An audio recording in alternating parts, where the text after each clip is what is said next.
The court found there, and we weren't allowed to tell the jury this, but the court found that the defamation trial between Johnny Depp and Amber Heard is over and done. But Amber's attorney, Elaine Bredehoft, went on the record to say the legal issue is not over. And if anyone is looking for someone to point the finger at for the verdict, she has some suggestions. According to Elaine, things were improperly allowed and disallowed, leading to her client's loss. So an appeal is likely, and she blamed the judge, the jury, and her opposing counsel for the outcome of the trial.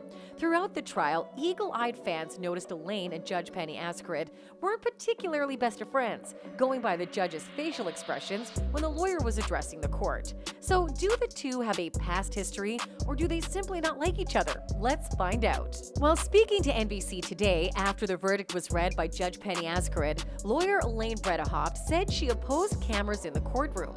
It's like the Roman Colosseum, you know? How do they view this whole case? I was against cameras in the courtroom, and I went on record with that and argued against it because of the sensitive nature of this. But it made it a zoo, she said.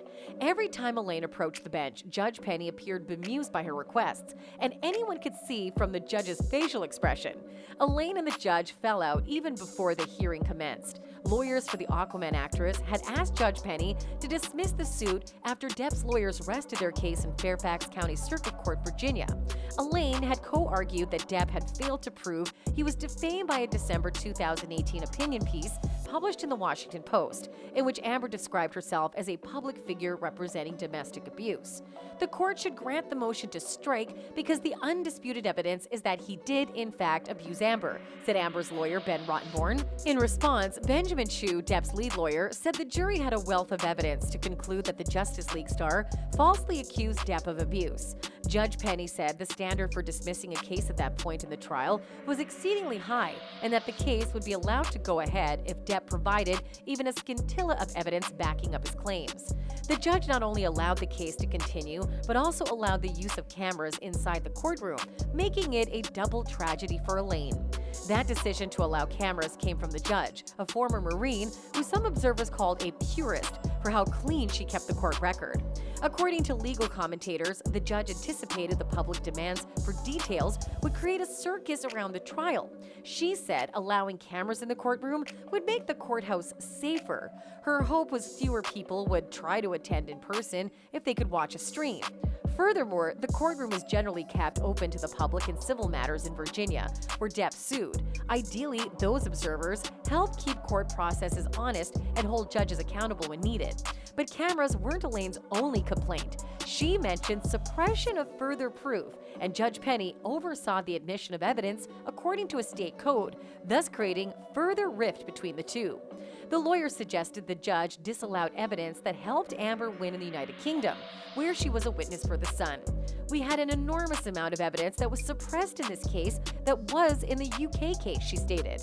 Every jury is asked to rely exclusively on the facts and information provided to them in a case to reach a verdict. But Elaine said that didn't happen in Depp and Amber's trial. She suggested outside influences penetrated the jurors' ability to stay impartial. They went home every night. They have families. The families are on social media. We had a 10-day break in the middle because of the judicial conference. There's no way they couldn't have been influenced by it, she said to Today. Notably, jurors didn't need to go on social media or talk to anyone outside the trial to know there were negative hashtags and trends associated with Amber. The Aquaman stars team introduced a witness who spoke with the jury about social media trends. That led to a discussion about the popularity of trending hashtags and phrases like Amber Turd and Justice for Johnny Depp.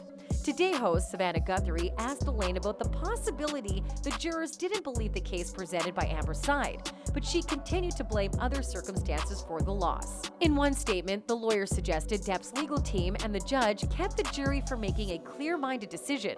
She was demonized here, the attorney argued. A number of things were allowed in this court that should not have been allowed, and it caused the jury to be confused. But it seems necessary to point out in this video that Elaine mimicked or debatably mocked Depp's voice at one point in the trial, an unforgettable light moment. The legal team also referred to the Pirates of the Caribbean actor as the monster, including while giving their closing arguments. So that kind of disparagement was not isolated to one side of the courtroom. So there you have it. Do you think the judge was within her constitutional rights to dismiss Elaine's outrageous demands? Let us know in the comments below. In our upcoming videos, we'll be bringing you more of such amazing content. So be sure to subscribe to our channel so that you don't get to miss any of them.